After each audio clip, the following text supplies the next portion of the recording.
enteranostomosis laterolateral a tu perro porque tiene un problema intestinal, no les va a entender nada, ¿no? Por la terminología que están utilizando.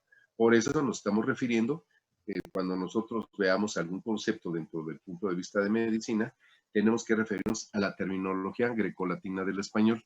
Les voy a sugerir a los que se van a dedicar al área clínica, al área médica, que se compren ustedes algún buen libro, algún buen diccionario de terminología médica. Yo les recomiendo que sea el libro Terminología Médica Salvat, de editorial Salvat. Ese libro de Terminología Médica Salvat tiene todos los vocablos ustedes los pueden encontrar, los pueden buscar y saben a qué se está refiriendo, sobre todo aquellos que se van a dedicar a la investigación, a la docencia, o que de alguna u otra manera van a dar pláticas o los van a invitar a dar pláticas. Es recomendable que ustedes tengan un libro que lo saque de toda duda y sobre todo que nos sepamos expresar correctamente con nuestras contrapartes, sobre todo si estamos hablando de compañeros médicos. Y recuérdense que en esta profesión, los que nos dedicamos a la clínica, a la práctica de la clínica de las pequeñas especies, vamos a tener un universo muy grande de clientes que tengan animales, dentro de ellos profesionales también de la medicina. Ustedes no hablan con propiedad, es muy probable de que las personas a las cuales ustedes han dado un servicio, sus clientes, piensen que ustedes no tienen el conocimiento suficiente desde el mismo momento que ustedes están hablando, están platicando con ese dueño de una mascota que puede ser un médico cirujano, puede ser un otorrino, puede ser un urólogo, un gastroenterólogo, etcétera. Por eso es recomendable que nosotros tengamos siempre, en todo momento, la posibilidad de manejar este lenguaje, esta terminología. Pues bien, deontología viene del griego deon o deontos, que quiere decir el deber, y logos tratado. Es el tratado del deber. El tratado del deber es, de otra forma, por así decirlo, la conducción o la forma correcta, ética y responsable en la cual nosotros nos tenemos que dirigir en todo momento en nuestra actividad diaria como médicos, Entonces, es el tratado de los deberes y ética profesionales, no es otra cosa más que la moral médica.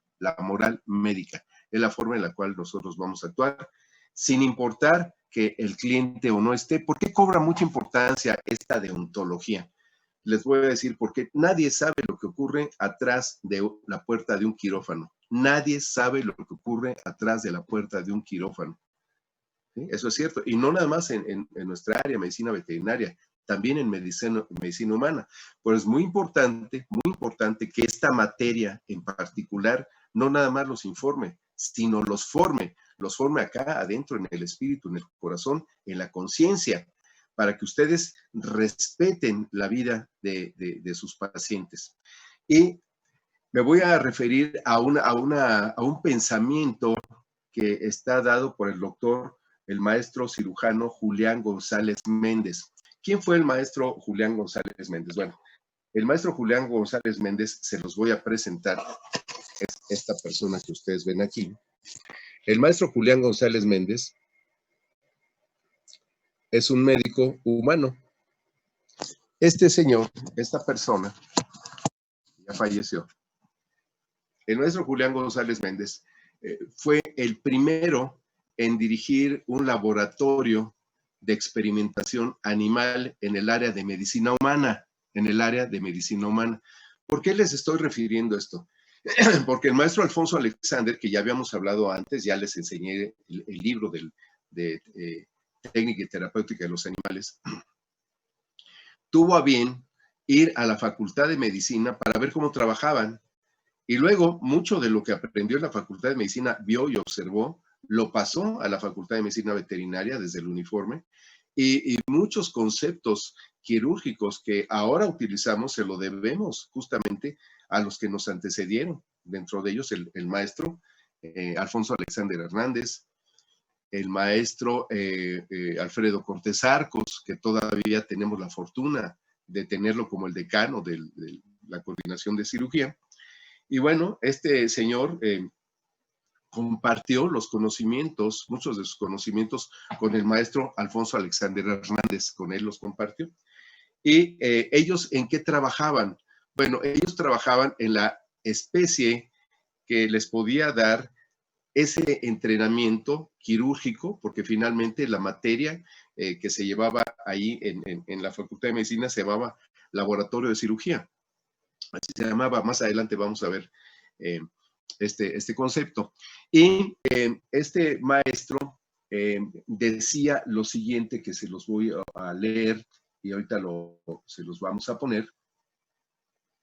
Y entonces él mencionaba lo siguiente, porque él estaba entrenando a sus alumnos con perros, ¿sí? El perro es el modelo ideal por el tamaño de los órganos y la similitud de los tejidos con el humano. Por eso ellos trabajaban con perros. De hecho, nosotros, la cirugía, cuando empezamos, trabajamos con diferentes especies, pero principalmente la número 1 para entrenamiento quirúrgico era el perro, o fue el perro. En la actualidad tenemos una deformación muy grande, que ahorita vamos a ver, que es el conejo. Bien, en el caso del perro, él mencionaba, para dar un peso específico a sus alumnos, que finalmente iban a ser formados como médicos cirujanos, él decía, el estudiante, su estudiante de cirugía para humanos, decía, el estudiante deberá considerar que la intervención quirúrgica de un animal es un acto de tanta responsabilidad como si tuviera en sus manos la vida de un semejante, puesto que es la vida misma la que se le brinda en la enseñanza y debe aprender a sentirla para poder respetarla. El sentido de responsabilidad que implica una intervención quirúrgica ha de ser el mejor estímulo para modelar uno de los aspectos más serios del alma del cirujano. Fíjense nada más la profundidad y la grandeza con la cual este hombre se refiere a los procedimientos quirúrgicos y el respeto irrestricto que debe de tener el estudiante de cirugía. Voy a repetir nuevamente esto porque esta es la base de la ética profesional que debe prevalecer en todo alumno de una materia, de una carrera médica y que está cursando la cirugía. Y nadie más se lo va a dar. ¿Por qué? Primero, porque la cirugía no admite un error. La cirugía no admite un error. Les voy a poner un caso. Si ustedes están haciendo una cirugía y hace una mala ligadura de un muñón y ese paciente bajo anestesia no manifiesta hemorragia porque sus constantes están de alguna forma disminuidas, su frecuencia cardíaca, su frecuencia respiratoria, sus pulsos están disminuidos por el efecto de acción de la anestesia, y ustedes hacen una ligadura imperfecta, cuando ese paciente recupere nuevamente o resucite nuevamente, recupere sus constantes fisiológicas normales, esa ligadura se va a botar y al momento que se bote va a sangrar y ese paciente se va a desangrar. Me explico, por una práctica imperfecta. Por eso él dice, la intervención quirúrgica de un animal es un acto de tanta responsabilidad como si tuviera en sus manos la vida de un semejante. Fíjense nada más, aunque están trabajando con un perro los médicos humanos, deben tener tanta responsabilidad como si tuvieran en sus manos la vida de un semejante. No por el hecho de que nosotros tengamos a nuestros pacientes que son animales, no debemos considerar el respeto, porque la vida sigue siendo la misma, sigue siendo vida, donde debemos nosotros actuar, no nada más con profesionalismo, sino además con exactitud, puesto que es la vida misma la que se le brinda en la enseñanza y debe aprender a sentirla para poder respetarla. Entonces, él habla de que un animal no nació al mundo y si pudiera hablar, no diría yo, ofrendo mi vida para que tú aprendas. No lo va a hacer. Un animal no lo va a hacer. Si tuviera conciencia ese animal, no lo haría. ¿Sí? Sin embargo, de estos animales, estos perros que fueron de alguna forma el modelo, y siguen siendo en muchas partes del mundo el modelo, son animales que vienen de la calle, que no tienen dueño, que llegó un momento en que en la Ciudad de México y en varias ciudades importantes llegó a ser un problema de salud. El perro callejero es parte de la fauna urbana. Y no nada más el perro callejero ha existido a partir de ahorita. No es un problema de fecalismo, no es un problema donde podamos tener el perro callejero como portador de enfermedades. y la explosión demográfica del perro callejero, sino que esto ha venido desde tiempos precolombinos.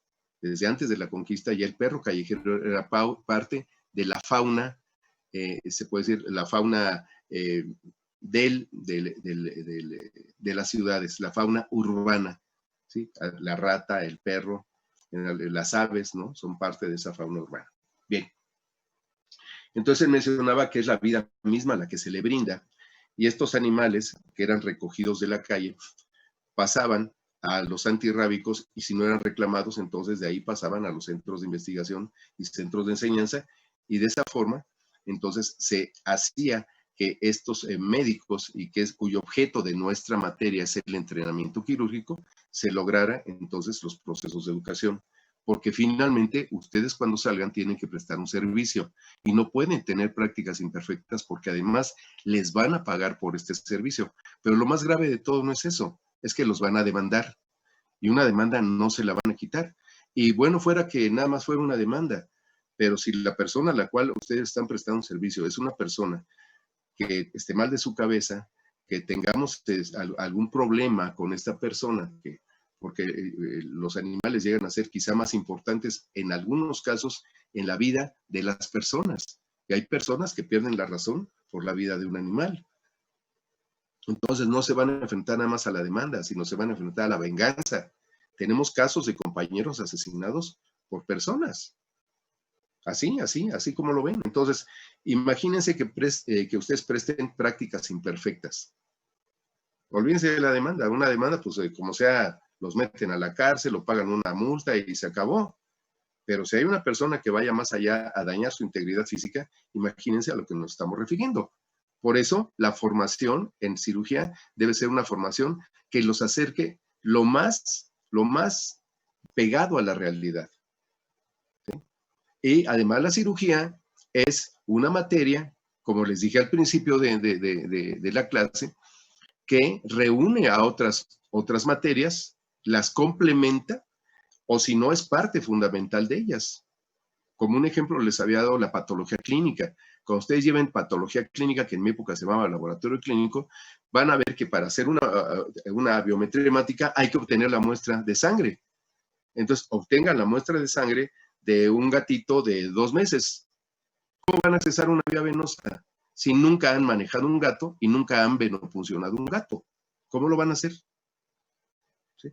Y si eso lo pasamos al área de medicina, imagínense que llegan unos animales deshidratados, cachorros, para ser hidratados. ¿Cómo van a accesar una vía venosa? Si nunca han tocado un perro, ni siquiera lo han visto en una mesa de quirófano. ¿Me explico? Entonces, ante situaciones reales, tenemos que actuar nosotros con toda la ética del mundo posible para tener una preparación, un entrenamiento que nos permita hacer un ejercicio correcto y al 100 de nuestra profesión. Luego dice, el sentido de responsabilidad que implica una intervención quirúrgica, el sentido de responsabilidad que implica una intervención quirúrgica ha de ser el mejor estímulo para modelar uno de los aspectos más serios del alma del cirujano. Él no está hablando de procesos, no nada más materiales. Él habla de modelar uno de los aspectos más serios del alma del cirujano, No estamos hablando de algo que podamos tocar, que sea físico, que podamos ver, que podamos tocar, que podamos oler, que podamos sentir. Estamos hablando de algo intangible que deben de llevar ustedes en su mente, en su corazón, en su proceder. Les repito, como les dije al inicio de esta plática, en el caso de la deontología, nadie sabe lo que sucede atrás de la puerta de un quirófano. Nadie lo sabe. ¿Sí? ¿Qué es lo que sucede atrás de la puerta de un quirófano? Es todo un movimiento de personal impresionante. Desde los que prepararon al paciente, lo rasuraron, lo sedaron, lo canalizaron, lo anestesiaron, lo pesaron, lo dosificaron, lo manejaron, hicieron la antisepsia de la región, ¿sí? Lo canalizaron adecuadamente. Previamente, días anteriores, la recepcionista lo recibe, lo da de alta en la computadora, lo pasa con el médico, hacen el diagnóstico, justifican la cirugía, el ayudante para sostener al perro durante la consulta, luego lo suben al hospital, quizá lo tengan un día antes si es una cirugía que no es selectiva. Si es selectiva, probablemente en el momento. Y luego el anestesiólogo, el ayudante a veces del anestesiólogo, el cirujano, el primer ayudante, el segundo ayudante, el circulante o ayudante séptico. Entonces es todo un personal que se mueve alrededor de una cirugía y todos deben estar en consonancia. Todos deben actuar de la misma forma ética, profesional, puntual, con el alma, que lo rija algo o alguien. Y ese alguien es la moral, es el pensamiento, es el entrenamiento. ¿Me explico? Es todo eso, es un proceder, es una disciplina, es una acción. La medicina es una disciplina y por eso nosotros vimos en la definición de técnica quirúrgica que la técnica quirúrgica es una rama nada más de la medicina, pero es una rama muy importante y es una rama formativa, no informativa, formativa. Ustedes se van a formar como médicos, realmente médicos, a través de esta materia. Pero esta materia nada más les va a dar una pincelada. El tener 10 cirugías y peor a distancia no les va a resolver su vida y su situación. Por eso ustedes, cuando terminen la carrera, si seguimos todavía en la pandemia, pues yo espero que esto no dure mucho, se está pronosticando que a lo mejor este y el siguiente semestre sea a distancia, pero ustedes deben de exigir que antes de titularse, por lo menos tengan esas 10 cirugías en vivo, ¿sí? Que la facultad, así como es una condición excepcional, especial, que no es culpa de nadie, aquí no hay culpables, es una situación mundial.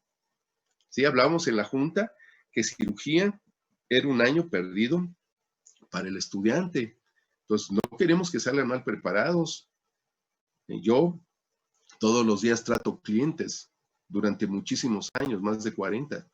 Entonces, tengo la autoridad para decirles que deben salir bien preparados y nosotros debemos formar correctamente a nuestros alumnos. Pues bien, vamos a ver otro de los aspectos deontológicos y vamos a ver lo que el cirujano debe ser. Ustedes, cuando acaben la materia o al final de la materia, no van a salir siendo cirujanos. El cirujano se hace a lo largo de estar teniendo o asistiendo a intervenciones. En medicina humana existen el R1, el R2, el R3, el R4. Nosotros no tenemos la posibilidad de tener hospitales tan grandes para tener muchas personas, muchos aspirantes a la práctica de la clínica y de la medicina. No las tenemos. El hospital de la facultad recibe 40, 50, 60 alumnos, aspirantes, y muchos de ellos, de estos aspirantes, no nada más son de la facultad, son del interior de la República, Centroamérica, Sudamérica y a veces de España. Entonces, muchos se tienen que pelear por un lugar. Por eso es muy importante que nosotros formemos desde aquí personas que tengan esta ética.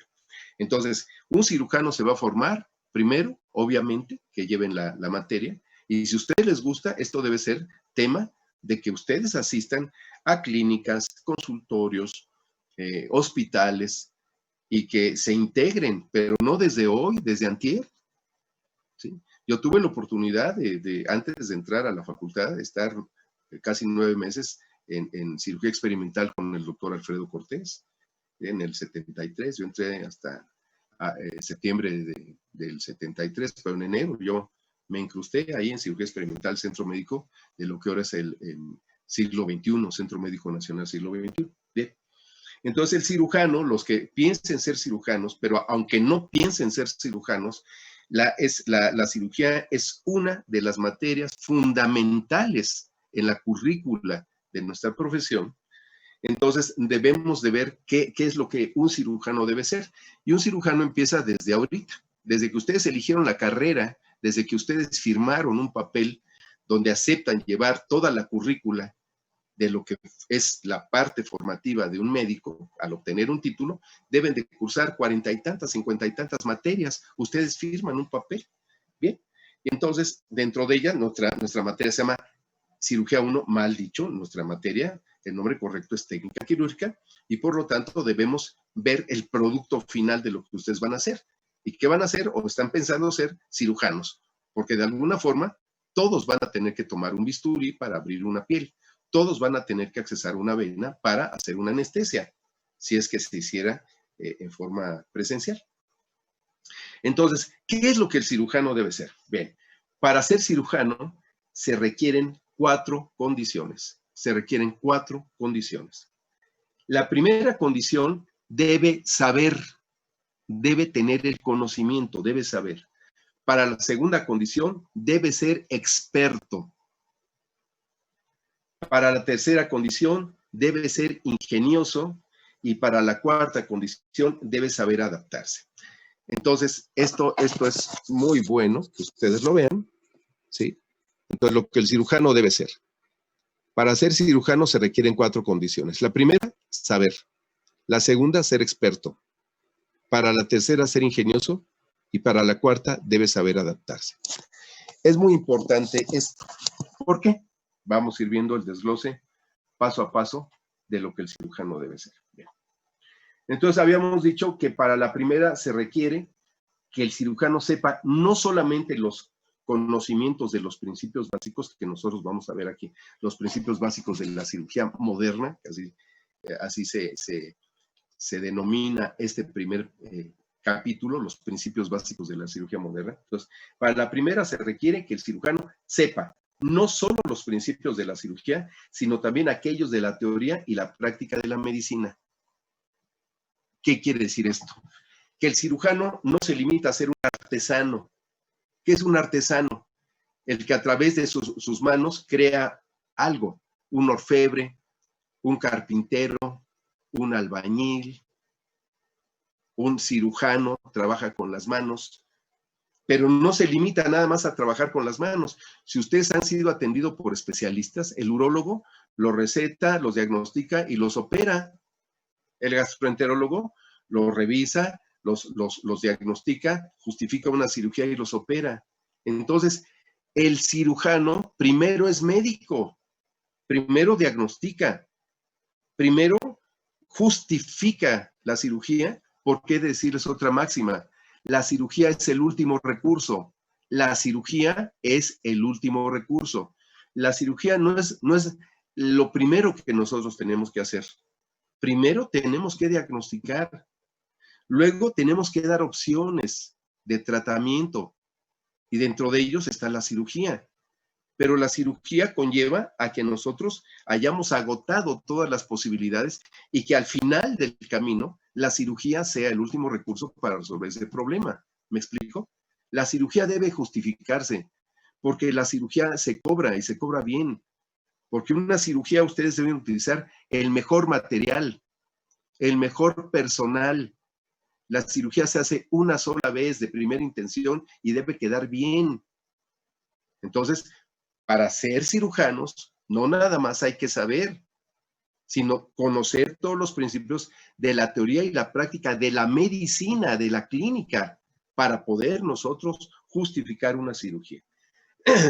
Para la segunda, que dijimos que debe ser experto, debe haber visto a otros operar. Por eso les mencionaba el R1, R2, R3. Aquí no lo tenemos. Ya en el hospital de la facultad que ofrece una gran formación en el área médica, que no en el área quirúrgica, pero sí en el área médica. Y en el área quirúrgica no, porque aunque haya casuística, pues es muy poco lo que van a operar ustedes en directo, aún siendo ustedes residentes internos, ¿no? Estando en estancia, internado y residencia, es muy poquito lo que van a operar. Pero por eso les recomiendo los que van a querer dedicarse al área clínica, necesariamente van a tener que operar, ¿sí? Y entonces deben haber visto a otros operar, deben estar en todos los actos quirúrgicos, aunque empiecen lavando instrumental, trapeando el quirófano, sacudiendo, no importa, incrústense, porque es la única forma que ustedes van a tener una correcta educación, una correcta formación. Para la tercera, debe tener buen juicio y memoria para reconocer situaciones. Buen juicio y memoria para reconocer situaciones. Cada acto quirúrgico que ustedes hagan a lo largo de su vida, acuérdense que la cirugía es bajo un plan preconcebido. Ese plan preconcebido viene en los libros, las técnicas quirúrgicas. Ahora, los videos, ¿no? Ustedes pueden entrar a YouTube. No todos los videos sirven.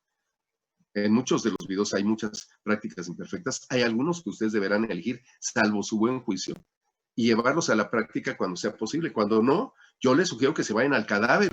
Para eso está nuestra querida facultad, que ustedes pidan permiso a su maestro de anatomía. Oye, dame chance de ver esta región, ¿no? Entonces, que ustedes entren en el cadáver, vean y reafirmen lo que ustedes tienen.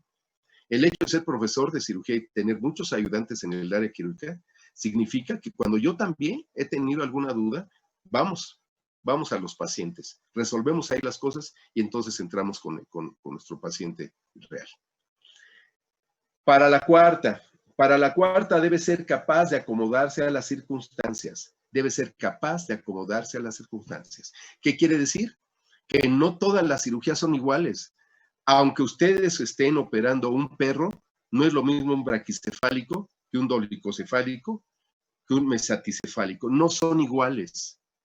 Canalizar a un salchicha no es lo mismo que canalizar a un San Bernardo, no es igual. El sondear a un bulldog inglés no es lo mismo que sondear un collie que tiene un hocico muy largo.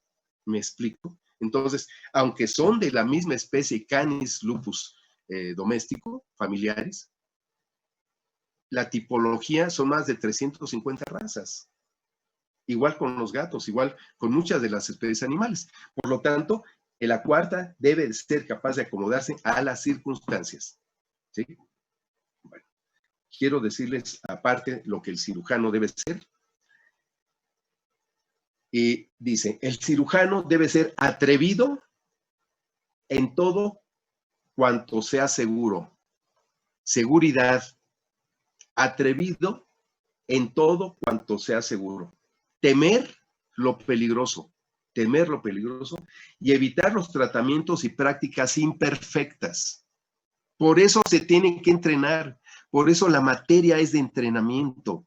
Es como alguien que vuela un avión, no a la segunda clase se va a subir y va a llevar a 120 personas a Disneylandia, ¿no? Se sube y ya nada más llevé dos clases, no. Tiene un entrenamiento en simuladores y después tiene sus entrenamientos con los profesores, con los que saben volar. Y aún así hay accidentes, ¿eh?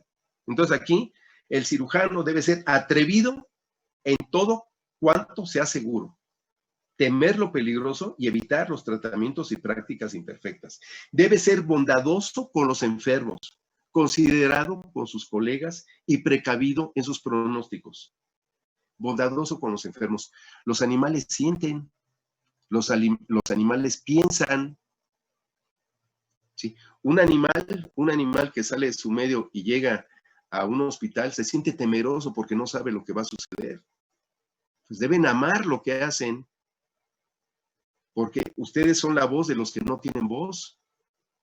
Los clientes no están obligados a saber medicina. Nosotros allí en el hospital tenemos varios clientes que son compañeros, son médicos veterinarios. Por eso es muy importante que sean bondadosos con sus pacientes, considerados con sus colegas. Nunca hablen mal de sus colegas. Nunca hablen mal de sus colegas. Jamás. A lo mejor el colega, ustedes, llega un paciente con ustedes y dicen, este paciente tiene moquillo. No, pues es que lo llevé con otro médico y me dijo, y ustedes dicen, no, pues el otro médico es un estúpido. No, no pueden decir eso.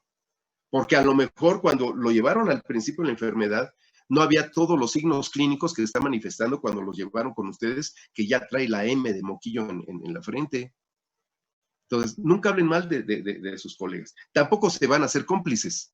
Sí, pero pueden ustedes decir, mire, en este momento tiene moquillo. No, es que el otro médico me dijo que no. Bueno, probablemente cuando lo vio, estaba empezando y no tenía todos los signos que tiene ahorita, hipertermia, mioclonos, hipoplasia del esmalte, no sé, todos los signos clínicos al presente. Entonces, no se hagan cómplices, pero tampoco denoten, porque no sabemos en qué condiciones nuestro colega recibió el paciente. No lo sabemos, ni podemos hacernos jueces, ni juzgar a nuestros compañeros de un acto que tengamos al frente. Si no lo ayuden, por lo menos no lo lesionen, porque no sabemos, no podemos estar en los zapatos de otros. Y además hay una cosa, quien por otro pide, por sí aboga. Acuérdense de esto. Todo lo bueno y lo malo se rebota, todo. Y nadie es infalible. Somos humanos, no somos máquinas. Somos humanos. Y todo el tiempo la vida es la escuela. Todo el tiempo la vida les va a enseñar, sin importar la edad que tengan. Pues nunca hablen mal de un compañero. Ser precavido en los pronósticos. Nunca decir, ¿sabe qué? Mañana correrá por los verdes campos. Ahorita lo voy a operar y mañana. ¿Y qué pasa? Hay un compañero, me acuerdo, mi hijo trabajaba en algún sitio cuando salió de la carrera, y el doctor le dijo, sí, no, lo voy a operar y mañana le voy a hacer una ortopedia y mañana va a quedar muy bien. Y en la cirugía, en la anestesia se murió. ¿Con qué cara le voy a decir al dueño? ¿No? Entonces yo desde que empecé a practicar, anteriormente se hacía el corte de orejas, auriculoplastía parcial estética, mucho tiempo, que también tiene una razón zootécnica, pero no vamos a ahondar en esto. Y me decía la gente, yo le decía, ¿sabe qué? Hay que hacer exámenes prequirúrgicos. Ay, doctor, ¿a poco se va a morir? Sí, se puede morir, porque es una anestesia general y tiene que pagar sus prequirúrgicos más la cirugía. Entonces, ser precavido en los pronósticos. Nunca, no somos dioses. La cirugía es el último recurso, sirve para la resolución del problema, pero la medicina es una ciencia que no es exacta, no es arquitectura, no es matemáticas. 2 y 2 son 4, aquí 2 y 2 son 7, 2 y 2 es 1, 2 y 2 es 0.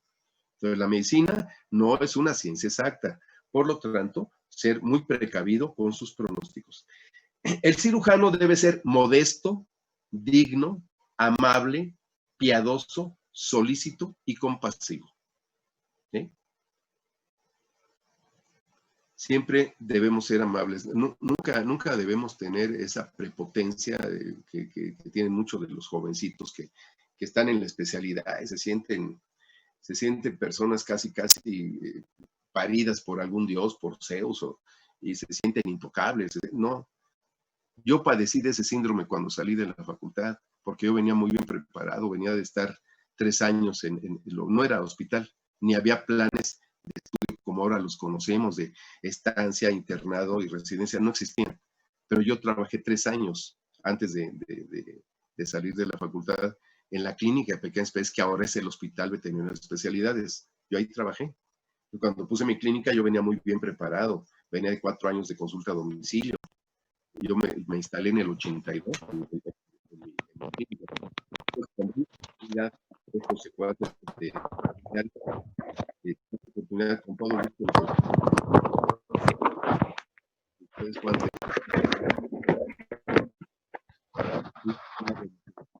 para mí sí, todo quien tenga el micrófono, a ver si lo puede apagar porque me están haciendo ruido por ahí. Ok, gracias. Yoali, ¿puedes por favor apagar tu micrófono? Gracias. Ok, gracias.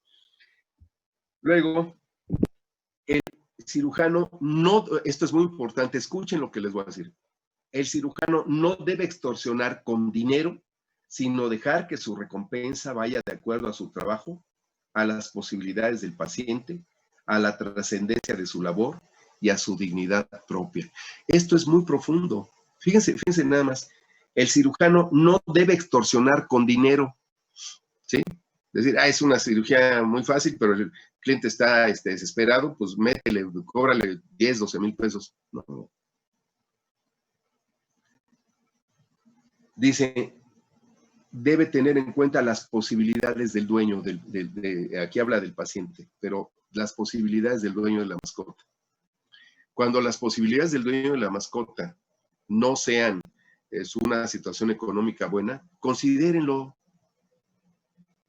Póngase del lado del que les está pagando sus servicios. El que le está pagando sus servicios antes tuvo que generar ese dinero para pagarles a ustedes. Entonces, considérenlo. Si es una persona de la tercera edad, una persona de escasos recursos, una persona que llega a la hospitalización después de varios días a agotarse su dinero, considérenlo. No le cobren lo mismo. Ya vendrán otros que podrán pagar eso o pagar lo mismo. pero es parte de lo que nosotros tenemos que hacer. No tenemos un juramento hipocrático, pero cuando se vayan a titular, van a tener un juramento profesional, que algún día lo vamos a ver. Cuando yo me titulé también hice un juramento profesional. Entonces, siempre debe ir a las posibilidades del paciente. Hay pacientes que les van a pagar muy bien, ¿sí? ¿Por qué? Porque también hacer una carrera es que van a vivir dignamente, honestamente, de esta profesión a la cual ustedes le están invirtiendo muchos años de su tiempo. Y el valor más se puede decir, valga la redundancia, el aspecto más valioso de la vida es el tiempo. Y ustedes están teniendo este tiempo para prepararse. Y esa inversión de tiempo, al final la tienen que cobrar porque tienen que mantener una familia y tienen que dar fuentes de trabajo a otras personas. Pero deben considerar que el dar fuente de trabajo, la retribución con la que ustedes van a pagar a todo ese personal, debe de venir de su cliente. Por eso hay que ser considerados con su cliente. Entonces, repito, no debe extorsionar con dinero, sino dejar que su recompensa vaya de acuerdo a su trabajo. Por eso deben tener una lista de precios para saber llegar y saber cuánto van a cobrar, a las posibilidades del cliente, a la trascendencia de su labor y a su dignidad propia. Todo esto que les he mencionado, no crean que es de ahorita ni me lo saqué de la manga. Esto son valores que vienen desde el siglo XIV. 14, 15, 16, 17, 18, 19, 20, 21. Hace 7 siglos que estos valores, que son universales, funcionan en nuestros días. Y esto lo dijo un médico que se llamaba Guy de Chauliac. Él nació en 1300 y murió en 1370, a los 70 años. Se los voy a presentar. Este es Guy de Chauliac. Guy de Chauliac. Y él, aquí está su fecha de nacimiento y muerte, Guy de Chauliac, y menciona lo que el cirujano debe ser, que yo ya les dije ahorita, que es todo un tratado de logos, de lo que se tiene, el deber ser. A él le debemos, a Guy de Chauliac, hace 7 siglos. Hace 7 siglos que nosotros, como médicos, debemos y tenemos que estar comprometidos con nuestra profesión, con la vida. Hay muchas interrogantes que nosotros vamos a tener. Nuestra clase trata de muchos valores, y dentro de ellos la ética. Y dentro de la ética, siempre deben comportarse de una forma tal. Cuando entremos nosotros a cirugía, van a ver que existen áreas grises, negras y blancas. Y ustedes deben estar bien preparados porque, aunque lleven ustedes un semestre, una embarrada, los principios básicos de la cirugía los deben de tener aquí. El objetivo de la clase no es que salgan cirujanos. Ya les dije que la cirugía se va haciendo conforme pasa los días, la semana, los meses y los años, que ustedes estén todos los días en el quirófano. Y todos los días en el quirófano, no nada más haciendo cirugía.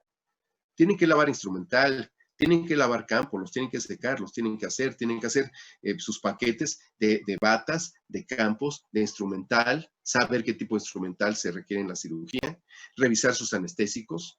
Muchos de ellos, o la mayor parte de ellos, se piden a través de recetas cuantificadas. Todo ese manejo lo tienen que saber hacer. Los medicamentos que no estén vencidos, tener su material, cómo lo van a aplicar, las jeringas, de qué números, de qué calibre las agujas, de qué medida, de qué capacidad, ¿sí? Sus vendas para sujetar, para hacer una buena sujeción de sus venoclisis, las soluciones adecuadas durante una cirugía. O sea, es toda una formación, no nada más es llegar y operar. En eso no consiste la cirugía. Por eso los procesos quirúrgicos son formativos.